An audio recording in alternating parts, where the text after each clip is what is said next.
Imagine o seu dia a dia sem o toque constante do papel. Desde o café da manhã, ao folhear um livro ou pegar um guardanapo, até o recebimento de uma nota fiscal, ele está presente em cada gesto. O papel é o objeto mais onipresente e frequentemente subestimado da nossa vida moderna, servindo como o tecido conectivo da nossa civilização. Raramente paramos para pensar na profunda história que cada fibra carrega. Ele não é apenas um simples suporte para a escrita. É a tecnologia que permitiu ao pensamento humano tornar-se eterno, cruzando fronteiras e séculos. Nossa memória coletiva reside nessas fibras vegetais, de constituições nacionais a simples listas de compras. Antes dessa revolução silenciosa, o mundo era um lugar pesado e difícil de documentar. Na antiga Mesopotâmia, berço da escrita, registros comerciais exigiam pesadas tábuas de argila, difíceis de transportar e fáceis de quebrar. Na China arcaica e imperial, entalhavam-se registros em ossos de animais ou cascos de tartaruga, exigindo um esforço físico hercúleo para cada frase. Havia também a seda, luxuosa e leve, mas proibitivamente cara para qualquer uso que não fosse o da elite imperial. No Egito, o papiro dominava, mas sua fragilidade e dependência do clima seco limitavam sua expansão global pelo mundo antigo. O mundo clamava por algo leve como a seda, mais barato como a argila, que pudesse ser produzido em massa sem esgotar recursos preciosos. Nesse cenário de necessidade burocrática surge a figura de Kai Lun. No ano 105 d.C., durante a próspera dinastia Han, foi o eunuco Kai Lun quem apresentou ao imperador uma invenção que mudaria o curso da humanidade para sempre. Embora existissem formas primitivas de polpa antes dele, foi ele quem refinou e sistematizou o processo, criando o que hoje conhecemos como o papel moderno. Ele buscava uma ferramenta pragmática de gestão estatal. A administração de um império vasto exigia registros eficientes, e o método de Kai Lun oferecia exatamente isso. Sua posição na corte garantiu a aprovação imperial e a rápida adoção da tecnologia por todo o território chinês e além. A receita original era um exercício de reciclagem inteligente e alquimia prática. Kai Lun utilizou casca de amoreira, restos de cânhamo, trapos de pano velhos e até redes de pesca descartadas. Esses materiais eram macerados, mal cozidos em água e batidos vigorosamente até formarem uma polpa fibrosa. Essa suspensão era então espalhada sobre uma peneira de bambu, permitindo que a água escorresse e as fibras se entrelaçassem em uma folha uniforme. Após a secagem ao sol, surgia uma superfície lisa, pronta para receber a tinta de nanquim. Era uma solução barata, transformando o lixo em um tesouro intelectual muito mais acessível que o pergaminho de couro animal. A China percebeu imediatamente o imenso poder estratégico dessa descoberta fascinante. Por mais de 500 anos, a técnica detalhada foi guardada como um segredo de estado precioso pelas frestas das fronteiras. Ter o papel significava possuir uma burocracia superior, exércitos melhor organizados e uma cultura que se espalhava através de ditos reais e tratados. Enquanto o restante do mundo ainda lutava com peles de animais e pedras frias, os chineses já viviam em uma sociedade movida a documentos. Essa vantagem tecnológica transformou o papel em uma ferramenta de hegemonia, um monopólio tecnológico silencioso que moldou o destino político e social de todo o Oriente. Contudo, o conhecimento começou a vazar pelas rotas comerciais e missões religiosas. Monges budistas devotos e estudiosos, buscando disseminar sutras sagrados, tornaram-se os primeiros embaixadores dessa tecnologia. Através deles, o papel viajou para o leste, chegando à Coreia e ao Japão pelas famosas rotas comerciais da seda. Cada folha era uma semente de mudança, permitindo que a espiritualidade e a alfabetização florescessem pelo mundo todo. Antes de continuarmos essa jornada e vermos como esse segredo finalmente cruzou o restante do globo através de grandes conflitos, inscreva-se no canal e conte nos comentários de onde você está nos assistindo.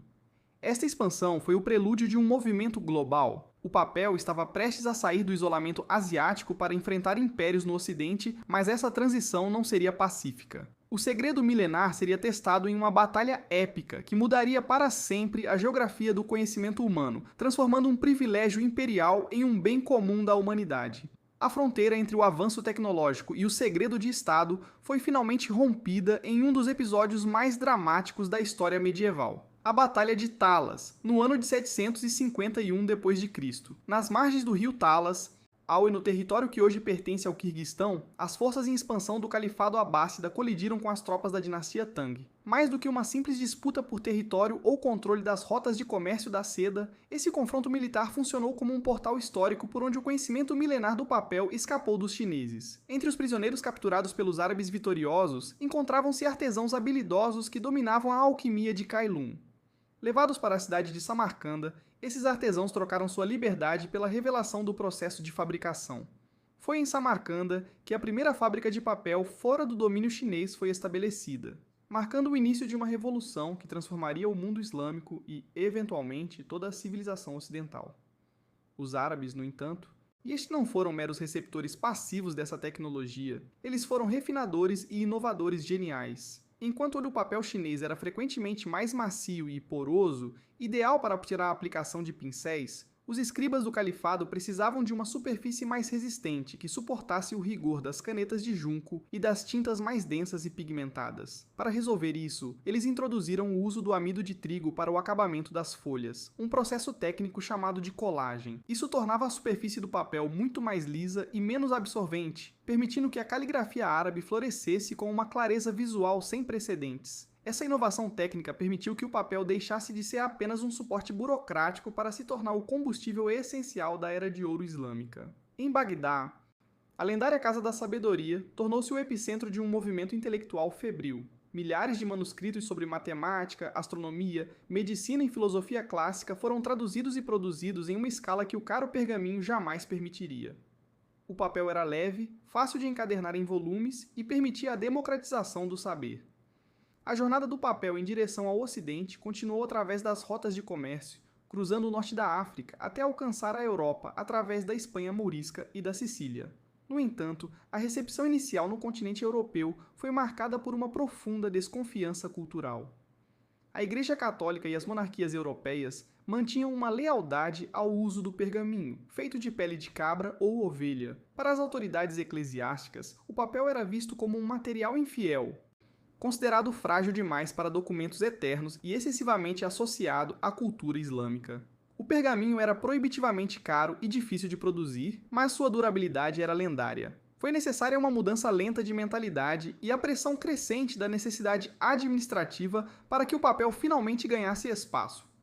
Os centros de produção europeus começaram a surgir em cidades como Xativa, na Espanha, onde a abundância de água e a expertise local permitiram a criação de moinhos que produziam papel de qualidade superior, desafiando a hegemonia das peles animais. A verdadeira revolução industrial do papel na Europa ocorreu quando a técnica encontrou a engenhosidade mecânica europeia. Em Fabriano, na Itália, os produtores introduziram inovações que mudariam a indústria gráfica para sempre. Eles adaptaram moinhos movidos a água, originalmente usados para moer cereais ou processar tecidos, para triturar os trapos de algodão e linho com martelos hidráulicos. Essa mecanização acelerou drasticamente o processo de maceração das fibras, permitindo uma produção em massa que reduziu os custos de forma significativa. Além disso, os italianos criaram a marca d'água, um método engenhoso de identificação que conferiu ao papel um novo status de confiabilidade comercial. O papel deixava de ser uma alternativa barata e suspeita para se tornar um padrão de excelência técnica e administrativa.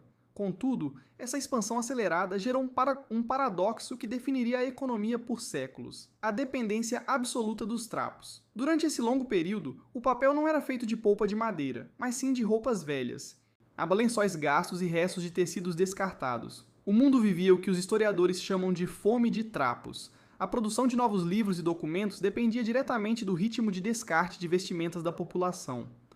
Coletores de trapos percorriam as cidades em busca de matéria-prima, e em tempos de peste ou guerras, a escassez de tecido paralisava as prensas. Era um sistema de reciclagem total, onde a memória intelectual da humanidade era literalmente tecida a partir dos restos da vida cotidiana das pessoas comuns. Essa dependência extrema de fibras têxteis duraria até as descobertas industriais do século XIX, criando uma economia circular única, onde cada página de um manuscrito carregava a história física de quem vestiu aquelas fibras. O papel estava agora pronto para o seu próximo grande salto evolutivo, e já aguardando apenas o encontro com uma invenção que amplificaria sua voz por todo o planeta, mudando para sempre a forma como o conhecimento seria consumido.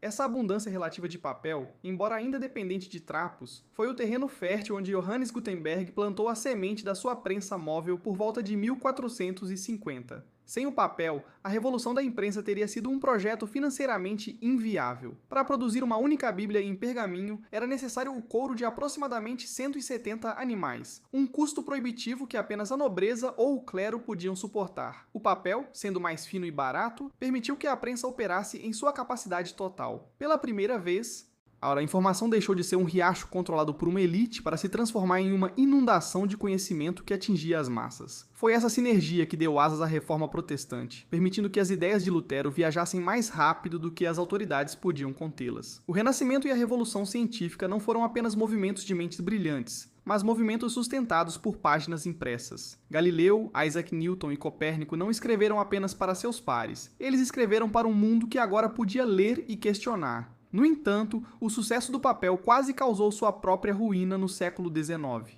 A sede mundial por jornais e livros superou a oferta limitada de trapos de algodão. A crise dos trapos tornou-se o maior gargalo tecnológico da era industrial. A solução veio de uma observação curiosa da natureza. O naturalista francês René Antoine Fechot de Réaumur percebeu como as vespas construíam seus ninhos mastigando fibras de madeira podre e transformando-as em uma pasta resistente que, ao secar, tornava-se papel. Essa revelação biológica inspirou Friedrich Gottlob Keller a desenvolver processos para extrair a celulose diretamente das árvores. Com a introdução da polpa de madeira por volta de 1840, o papel deixou de ser um produto de reciclagem têxtil para se tornar uma mercadoria industrial de escala infinita, tornando-se verdadeiramente onipresente em todas as camadas da vida moderna. Com a celulose abundante, o papel transbordou os limites dos livros. Tornou-se a espinha dorsal da burocracia governamental moderna, manifestando-se em formulários, passaportes e registros civis que permitiam aos estados organizar sociedades inteiras. O papel moeda consolidou-se definitivamente, substituindo o transporte de metais pesados por notas que carregavam o valor da confiança, facilitando o comércio global e a expansão do capitalismo.